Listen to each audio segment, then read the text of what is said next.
రాజసింహాసనముపై ఆసీనుడా, దేవదూతలు ఆరాధించు పరిశుద్ధుడా.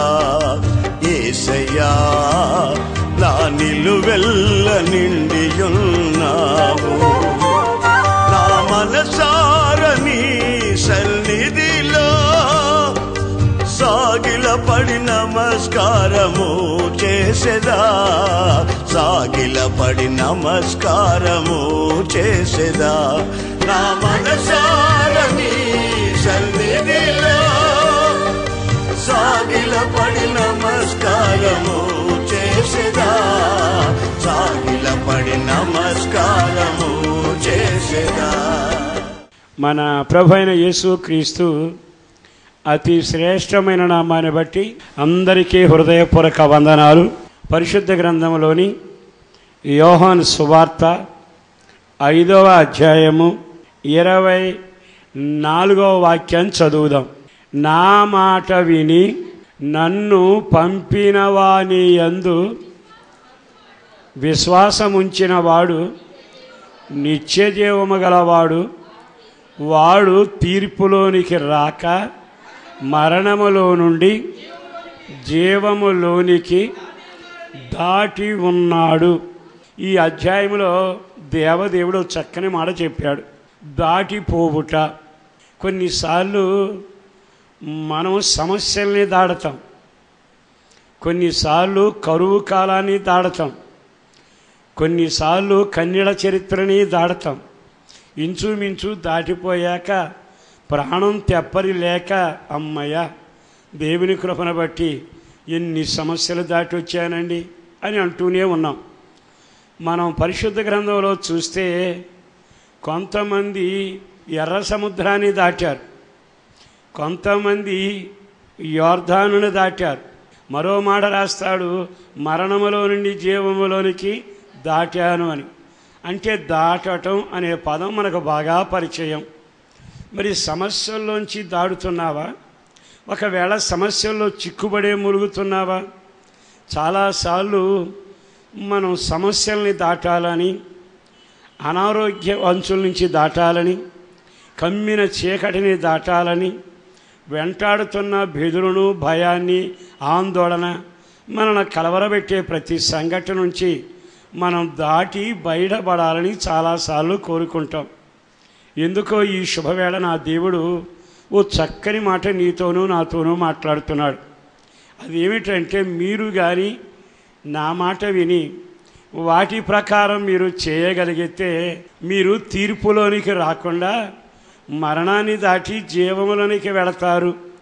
మరణం అనగానే కేవలం భూ సంబంధంగా శరీరాన్ని వదలడం మాత్రమే కాదు. ఈ లోకంలో మనిషి జీవితానికి గడ్డు సమస్య మరణం. ఆ మరణాన్ని దాటడం అనే మాట ఉంది.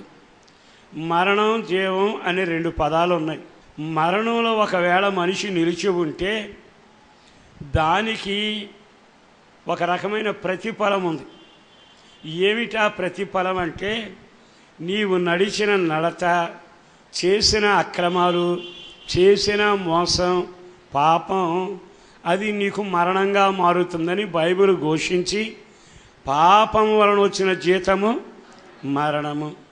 అయితే మరణంలో ఇంకా పాపంలో ఉంటే దాని ప్రక్కన ఒక స్థావరం ఉంది. దాని పేరేమిటంటే తీర్పు. అంటే మరణంలో ఉన్న వాళ్ళంతా తీర్పులోకి వెళ్ళాలి.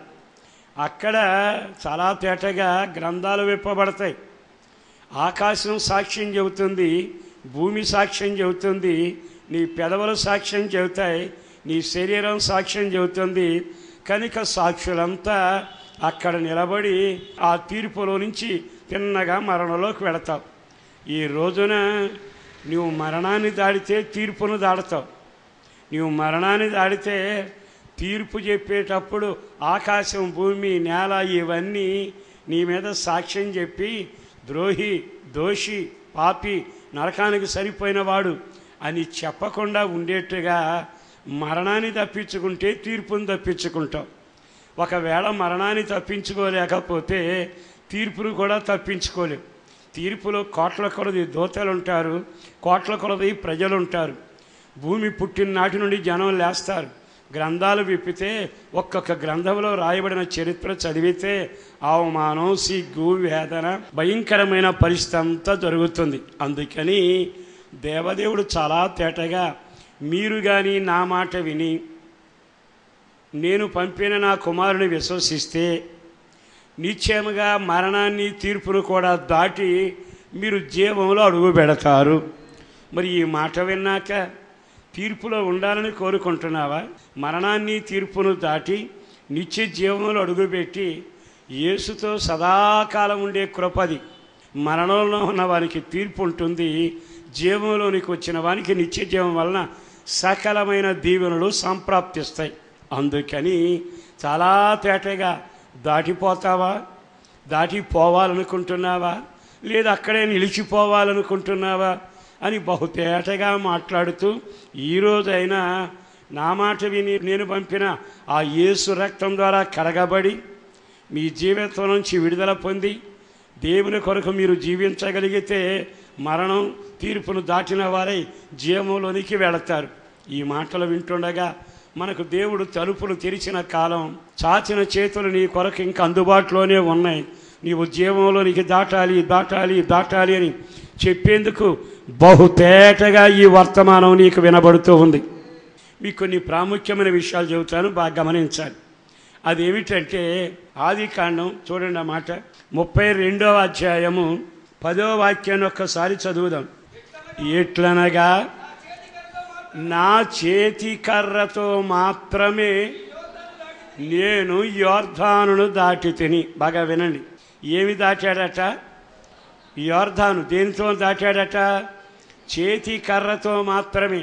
యోర్దాను అనే దానికి బైబిల్ భాషా భావన ఏమిటంటే మరణం.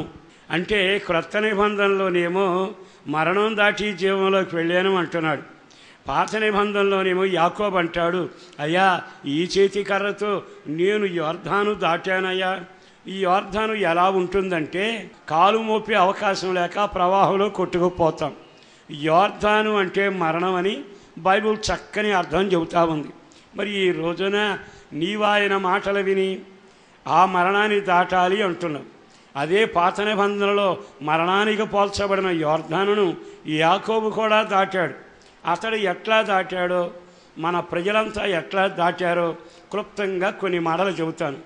మొదటి మాట ఏమిటయ్యా అంటే ఇక్కడ రాసినట్లుగా, ఈ చేతి కర్రతో మాత్రమే నేను యోర్దానును దాటాను.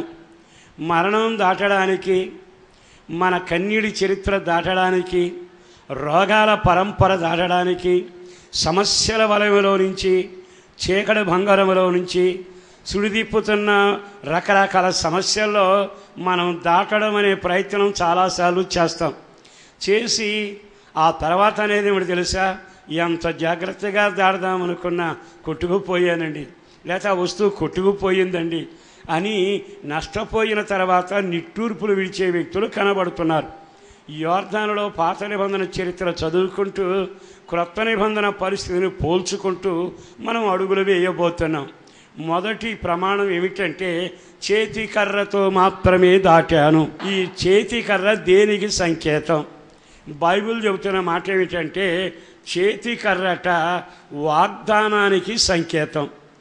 ఆయన చేతి కర్రతోనే మోషేని నడిపించాడు. అహరోను కర్రతోనే అద్భుతం చేశాడు. మన పూర్వీకులు పెద్దలంతా చేతి కర్ర లేకుండా ఎక్కడికి ప్రయాణం చేసేవాళ్ళు కారు. చేతి కర్ర నిన్ను నిలబెట్టగలిగింది, నిలదొక్కునేట్టుగా చేయగలిగింది. ఆ దుడ్డు కర్ర, చేతి కర్ర శత్రువును దండించగలిగేది, నీకు ఆధారంగా ఉండగలిగింది, జారి పడకుండా నిన్ను నిలబెట్టగలిగింది. ఇతరంటాడు, అయ్యా 120 ఏళ్ళు నా పైనలో నేను అనుభవించిన క్షోభ, కన్నీళ్ళు, వేదన, కరువు, పిల్లలతో సమస్యలు, నా జీవితంలో నేను నెమ్మదిగా లేనయ్యా. ఇన్ని సమస్యలు బ్రతికానన్న పేరున్నది కానీ సుఖంగా బ్రతికిన సంవత్సరాలు తక్కువ అంటాడు యాకోబు. ఈ శుభవేళ నా యేసుని బట్టి బ్రతిమలాడుతున్నా యాకోబులాగా మన ఇంట్లో సమస్యలు ఉంటాయి, మనల్ని ముంచే ఉంటాయి, జారి పడేట్టుగా ఉంటే, బెదిరించేట్టుగా ఉంటే, కంగారు పెట్టేట్టుగా ఉంటే, మన రాతను తల్లకిందులు చేసేట్టుగా ఉంటే, చివరికి దాటలేని మరణం అనే ఒక ప్రవాహం లాంటిది మన జీవితంలో ఇది దాటలే అన్నట్టుగా ఉంటుంది. అయినా సరే నా యేసుని బట్టి చెప్పగలను, చేతికరతో అతడు దాటగలిగాడు.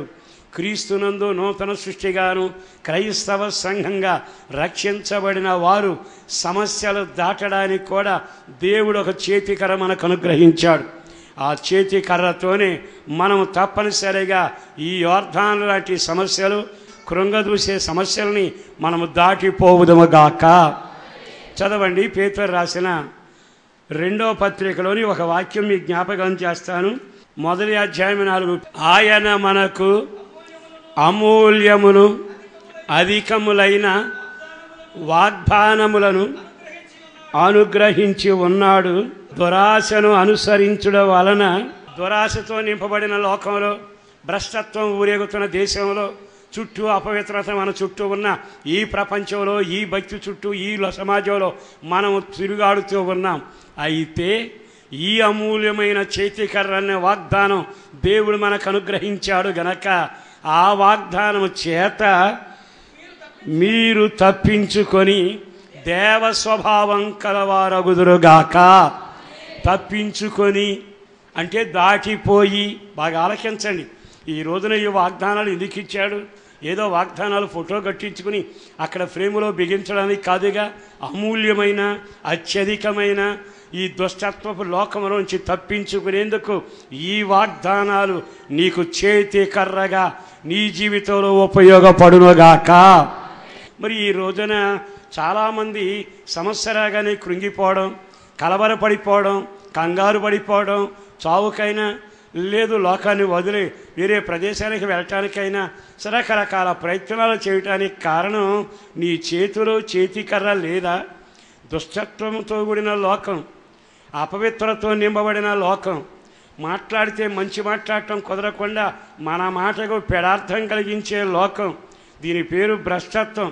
అయినను నా దేవుడు అంటున్నాడు, మీరు నా మాట విని నేనిచ్చిన ఈ వాగ్దానాన్ని చేతబట్టుకుని వాక్యమును విశ్వసించి మీరు కానీ అడుగులు వేయగలిగితే ఈ చేతికర్ర యోర్దానును యాకోబును దాటించినట్లుగానే మిమ్మల్ని మరణమును, యోర్దానును, సమస్యల నుంచి దాటిపోవునట్లుగా ఈ వాగ్దానములు చేయునుగాక.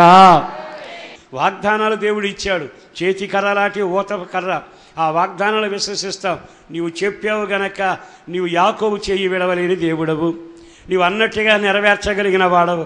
వాగ్దానాన్ని నమ్మితే ఆయన మాటను నమ్మినట్టు. ఆయన మాటలు లోబడితే వాగ్దానాలు నీకు చేతికర్ర అవుతాయి. అలా పట్టుకుని అడుగులు వేసుకుంటూ నీవు కాస్త ముందుకు వెళ్ళగలిగితే ఓహకు మించిన ఘనకార్యం నా దేవుడు నీ జీవితంలో చేసి చూపించగలిగిన వాడు. యాకోబు అంటాడు, ఈ చేతి కర్ర ద్వారా నేను యోర్దానును దాటి తిని. యోర్దానుని మరణం దాటాలంటే మరొక వస్తువు కూడా బైబిల్లో రాయబడింది. చదవండి, యెహోషువ గ్రంథం 3వ అధ్యాయము 13వ వాక్యం చదవండి. సర్వలోకనాథుడగు యెహోవా నిబంధన మందసము మోయు యాజకుల అరకాళ్ళు యోర్దాను నీళ్లను ముట్టగానే యోర్దాను నీళ్లు అనగా ఎగువ నుండి దిగువకు పారే నీళ్లు ఆపబడి ఏకరాశిగా నిలుచును. యోర్దాను ఎదురయ్యింది కదా. ఈ యోర్దాను ఎంత వేగంగా, ఎంత ఒరవడిగా పరుగులు తీస్తూ గట్ల మీద పారుతుందో ఇశ్రాయేలును చూచి కలవరపడ్డారు. దేవుడు యెహోషువతో చెప్పాడు, యోర్దాను మీరు దాడతారు, సమస్యలను మీరు దాడతారు, కన్నీళ్లను మీరు దాడతారు. ఓ రకంగా మీ బాధలన్నీ దాటే రోజు వచ్చింది. మరణాన్ని కూడా మీరు దాటగలరు. నా మాట వినండి అని చెప్పి, మీ దగ్గర నా నిబంధన మందసం ఉంది, మీ యాజకులు బుధాన పెట్టుకొని వాళ్ళు నడుస్తారు, వారిని మీరు అనుసరించండి. అనుసరిస్తే అదిగో అక్కడ రాయబడినట్లుగానే ఆ ఎగువ నుండి దిగువ పారుతున్న నీటి ప్రవాహం ఒక క్షణం ఆగిందట. ఆ తర్వాత ఏకరాశిగా నిలిచిపోయాను. నిబంధన మందసం దేవుని సన్నిధి. బాగా వినండి, మనకన్నీ ఉంటాయి కానీ సన్నిధి ఉండదు. దేవుని సన్నిధిని అనుభవించం. పేపర్తో తెల్లవారులు ఉంటాం, కార్యక్రమాల్లో నిరంతరం ఉంటాం, అయిన వాళ్ళ కోసం అరుಳು దాస్తూ ఉంటాం, ఇంకో వాడికి వెట్టి చాకిరీ చేయటానికి తెల్లవారులు నిద్రగాస్తాం. కానీ దేవుని సన్నిధి అనుభవించగలిగావా? దేవుని ప్రసన్నతను అనుభవించగలిగావా? నిజంగా సన్నిధి లేఖనంలో మందసంలో కనబడుతుంది. మందసాన్ని యాజకులు మోస్తా ఉన్నారు. ఇదిగో యోర్దాను దాటబోతున్నారు. ప్రియమైన వారలారా, ఎదురుబడి మీదరబడి నాశనం చేసే యోర్దానును మీరు దాటబోతున్నారు చూడండి అనగానే యాజకులు అడుగుపెట్టారు. ఒక్కసారి ప్రవాహం ఆగింది, నీళ్లు ఏకరాశిగా ఆపబడ్డాయి. ఆ తర్వాత విచిత్రం, వాళ్ళు అక్కడే నిలబడ్డారు. వీళ్ళు వెంటనే లక్షల మంది దాటి వెళ్ళిపోయారు. ఆత్మీయ మర్మంలో రెండవది, మనం ఎప్పుడైతే యేసుక్రీస్తు రక్తం ద్వారా కడగబడి వాక్యపు వాగ్దానాన్ని చేతబట్టి జీవం కలిగిన దేవుని మాటలు వింటూ మనం పయనాన్ని సాగిస్తామో, మరణం నుండి జీవంలోకి వచ్చి రెండో అనుభవం ఏమిటో తెలుసా? సన్నిధిని అనుభవించాలి, ఆయన ప్రసన్నతను అనుభవించాలి. బాప్తిసం పొందాను, రక్షించబడ్డాను, బైబిల్ కొనుక్కున్నాను, గూట్లో పెట్టుకున్నాను, ఏమీ జరగదు. ప్రతి నిత్యం ఆయన నిబంధన మందసం వెనక నీవు ఉండాలి.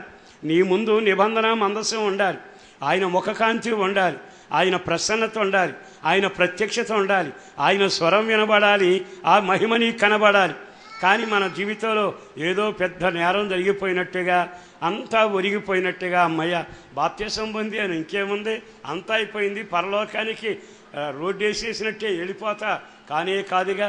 నీవు ప్రతిరోజు ఈ యోర్దాను మీద జయం కలగడానికి, శరీరాశలనే యోర్దాను మీద, లోకాశలని ఆ భయంకరమైన యోర్దాను మీద, నీకు మరణం కలుగ చేసే భయంకరమైన నాశనపు లోకనాథుని ఆలోచనల మీద నీకు జయము కలిగేట్టుగా నీ ముందు ప్రతిరోజు యెహోవా నిబంధన మందసముండునగాక. మరి ఏ రోజున అనుభవాలే కనబట్టలేదుగా.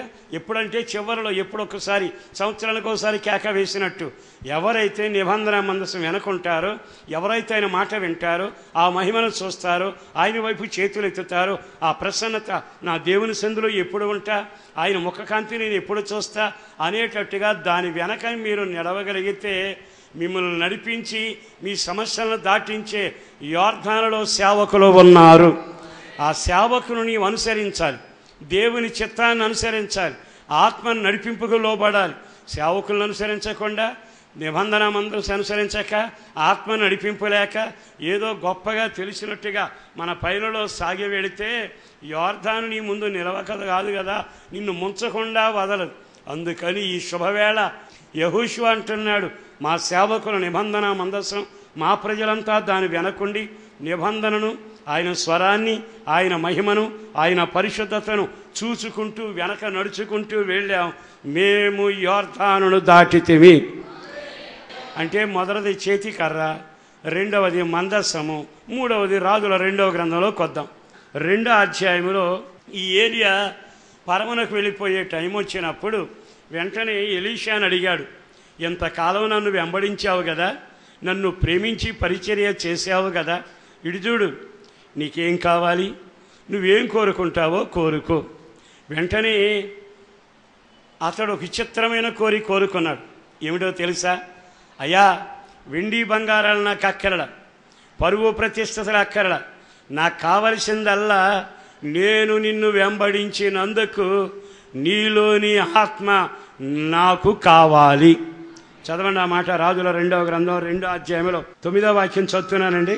ఎలీషా, నీకు కలిగిన ఆత్మలో 2 పాళ్ళు నా మీదకి వచ్చునట్లు దయచేయుము. ఒక సేవకుని వెంబడిస్తే నా దేవుడు వాళ్ళని ఎప్పుడు అన్యాయం చేయడు. బాగా గమనించండి. ఈ విధంగా ఎంత ఆస్తిపరుడు, ఆ సేవకుని చేతుల మీద నీళ్లు పోసేవాడండి. పరిచర్యలో ఎంత దీవెనుందో బైబిల్ తెలిసిన వారికే తెలుస్తుంది. ఒక సేవకుని దగ్గర సేవకుడు ఎదిగితే ఆయన అంటాడు, నీకు ఏం చేయాలో కోరుకో, చేస్తాను.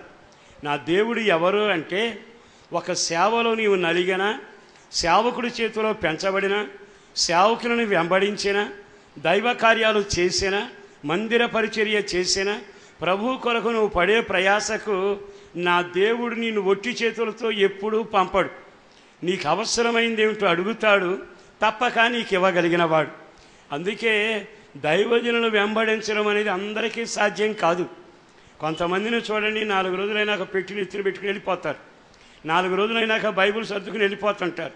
బైబిల్లో ఉంది, కృప కలిగిన వాడే ఆ స్థావరంలో ఉంటాడు, కృప పొందిన వాడే ఆశీర్వాదం పొందుతాడు.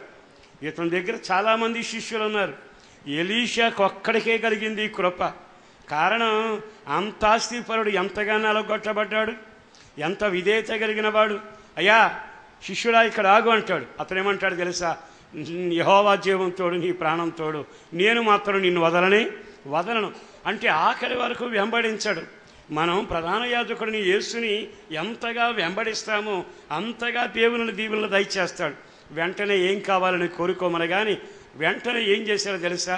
నాకు 2 ఆత్మ, నీలో ఉన్న ఆత్మ కావాలి అన్నాడు. వెంటనే ఆశ్చర్యపోయి ఇంకా ఏదైనా కోరుకుంటాడేమో అనుకుంటే ఇతను ఎవరో తెలుసా? ఆత్మ సంబంధమైన ఒక దైవజనుడి దగ్గర ఎదిగాడు గనక ఆ శిష్యుడికి కూడా ఆత్మ సంబంధమైన కోరికలే ఉంటాయి. ఒక వ్యక్తి ఆత్మ సంబంధంగా ఎదకపోతే, అతనిలో ఆత్మ సంబంధమైన కోరికలు లేకపోతే మోసం, దగ, ఈర్ష, నటన, నటించడం, నామకార్థంగా సాగి వెళ్ళిపోవడం. నిజంగా శిష్యరకాన్ని ఇక్కడే చూడగలం. ఆయన ఆత్మతో బగబగ మండుతున్నాడు. వెంబడించేవాళ్ళు చాలామంది ఉన్నారు. ఒక్క క్షణం ఈ మాటలు విన్నప్పుడు మనం ఇన్నిసార్లు ప్రభువుని వెంబడించి ఏ కోరిక కోరుకుంటున్నాం? ఇంత వాక్యం ఎరిగి ఏ కోరిక కోరుకుంటున్నాం? ఆత్మ సంబంధమైన కోరిక నీలో లేదంటే నీవు శరీర సంబంధమైన మనిషివి. నీకు ఆత్మ సంబంధమైన విధేయత లేకపోతే, నలగగొట్టబడిన వాడవైతే నీ దగ్గర నటన ఉంటుంది, వేషధారణ ఉంటుంది. దండం పెట్టి ఒక సేవకుడిగా నేను చెప్పగలిగిన మాట, మనం దేవుని వెంబడిస్తున్నాక ఆయన కలిగిన అదే ఆత్మ స్వభావం మనందరికీ కలుగునుగాక. నెమ్మదిగా అలాగే నేను వెళుతున్నాను, నువ్వు అడిగింది కష్టమే కానీ వెళ్ళేటప్పుడు కనబడితే నీకు కలుగుతుందని అగ్నిరథాలొచ్చి ఏలియాను తీసుకువెళుతుండగా కనబడ్డాడు. వెంట నుండి పైనుండి ఒక దుప్పటి కింద పడింది. ఆ దుప్పటి తీసి బుధాన వేసుకున్నాడు. నెమ్మదిగా నడక సాగాడు. ఆ ఇద్దరు వచ్చేటప్పుడు యోర్దాను దాటి వచ్చారు. మరలా ఊళ్ళోకి వెళ్ళాడంటే మరలా యోర్దానే వచ్చింది. మరలా యోర్దాను దగ్గరకు వచ్చి, యోర్దాను దాటాలిగా, గురువుగారు ఉన్నప్పుడు దాటావు. మన గురువుగారు ఉన్నాడే, ఆయన ప్రధాన యాజకుడు యేసు మరణాన్ని దాటి వెళ్ళిపోయాడు. ఆయన వెళ్ళిపోయాక మనం ఉన్నాం. ఇప్పుడు మనం మరణాన్ని దాటాలి, మనం యోర్దానుని దాటాలి. మనం యోర్దానుని దాటాలి అనుకుంటే అప్పుడు ఎలీషా అంటాడు, ఏలియా దుప్పడ తీసుకొని, ఏలియా యొక్క దేవుడెక్కడా అని గట్టిగా అరిచి కొట్టాడండి. యోర్దాను పాయలా అయిపోయాను. ఆత్మ సంబంధంగా నీ పైనలో మరణంలోంచి జీవంలోని దాటడానికి మనమందున్న యేసు శిలువ మరణాన్ని, లోక పాప మరణాన్ని జయించి లేచి యేసు వెళ్ళినట్లుగా మనం ఒంటరిగా మిగిలి ఈ లోకంలో సంఘంగా ఉన్న మనం దాటి వెళ్ళాలి అనుకుంటే, ఒకటి యాకోబు చేతిలో ఉన్న చేతి కర్ర లాంటి వాగ్దానాలు అందరి చేతిలో ఉండునుగాక. ఆ వాక్యానికి లోబడి అప్పగించుకుని నడిచి వెళ్ళుదురుగాక. రెండవదిగా నీవు వెంబడించవలసిన నిబంధన ఉంది. యేసుని వెంబడిస్తూ, మహిమను చూస్తూ, ప్రసన్నతను చూస్తూ, దేవుని సన్నిధిలో నీవు కనబడుతూ, దేవుని సన్నిధిని అనుభవిస్తూ, ఆయనను వెంబడించి, ఆయన సేవకులను వెంబడించి యోర్దాను దాటి వెళ్ళుదుము. మూడవ మాట ఏమిటో తెలుసా? అతని బుధం మీద ఉన్న ఏలియా దగ్గర నుంచి పడిపోయిన దుప్పటి ఇతడు కోరుకున్నది ఏమిటంటే 2 ఆత్మ కావాలి. వెంటనే ఒకే ఒక దెబ్బ ఆ యోర్దాను మీద కొట్టాడండి. వెంటనే తొలగిపోయాను. ఈ రోజున మరణాన్ని దాటి జీవంలోనికి యేసుతో సదాకాలం జీవించాలనుకుంటే మూడవ మెట్టు ఏమిటంటే, మీరు ఆత్మ పొందిన వారయ్యుందురుగాక. ఆత్మ లేనివాడు నా వాడు కాడు అంటున్నాడు. ఆత్మ ద్వారా మీరు జయించుదురుగాక, ఆత్మ ద్వారా లేపబడుదురుగాక, ఆత్మ ద్వారా శరీర కార్యాలను చంపుదురుగాక. ఎన్ని మాటలు ఉన్నాయి. మరి ఈ రోజున ఈ మాటలు విన్నాకైనా నిజంగా నీ వ్యక్తిగత జీవితంలో ఆయన మాట విని తాను పంపిన కుమారుని యందు విశ్వసించి మీరు ఆయన వాక్యానుసారంగా లోబడి పాపాలు ఒప్పుకొని యేసుక్రీస్తు రక్తం ద్వారా కడగబడి మీరు కానీ అడుగులు వేస్తే తీర్పును దాడతారు, మరణాన్ని దాడతారు, జీవములు అడుగుపెట్టుదురుగాక. మరి ఈ రోజున మనం మరణాన్ని దాటి వెళ్లాల్సిన గడియలు వస్తున్నాయి. ఈ లోకంలో రెండవ మరణమైన ఆ భయంకరమైన అగ్నిగుండాన్ని తప్పించుకొని యేసుతో సదాకాలం జీవించడానికి ఈ రోజున నీకెన్ని సమస్యలైనా రాని, యోర్దాన్ లాంటి సమస్యలు ఉన్నాయి. బెదిరించే సమస్యలు, కృంగదీసే సమస్యలు, అనారోగ్య సమస్యలు, అంధకార సమస్యలు, నష్టమనే సమస్య, రోగమనే సమస్య, మాట కలవనే సమస్య, ఎన్ని సమస్యలు వచ్చినా ఈ చేతి కర్రే, ఈ వాగ్దానమే దేవుని సన్నిధిలో బ్రతికే నిబంధన మందసం వెనక సాగి వెళ్ళే జీవితమే అన్ని సమస్యల మీద నీకు జయమిచ్చునగాక.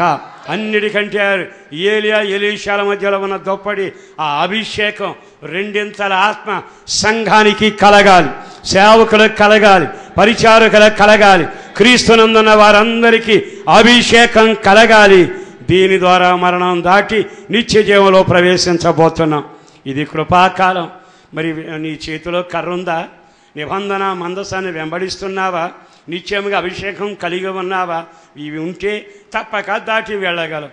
ఈ రోజైనా సమస్యలతో కృంగుతూ గుండెలో బాదుకోవటం కంటే, దేవా నేను ఇది దాటాలి, సమస్యల్ని దాటాలి, ఇదిగో ఉన్న పాటను నీ దగ్గరకు వస్తున్నాను, నీ మాట వింటున్నానయ్యా, నీ వాగ్దానాలైన చేతి కర్ర, నీ నిబంధనను వెంబడించి నీ సన్నిధిలో బ్రతకడమే నా జీవితం, నీ అభిషేకం నాకు అవసరం. వీడి ద్వారా జయ జీవితం అనుగ్రహించి మరణంలో నుండి జీవంలోనికి, సమస్యల్లో నుండి ఆనందంలోనికి అడుగుపెట్టి కృప నాకు దయచేవా అని అడగగలిగిన వాళ్ళు, ఆశ కలిగిన వాళ్ళు దయచేసి మోకరించండి, ప్రార్థన చేసుకుందాం.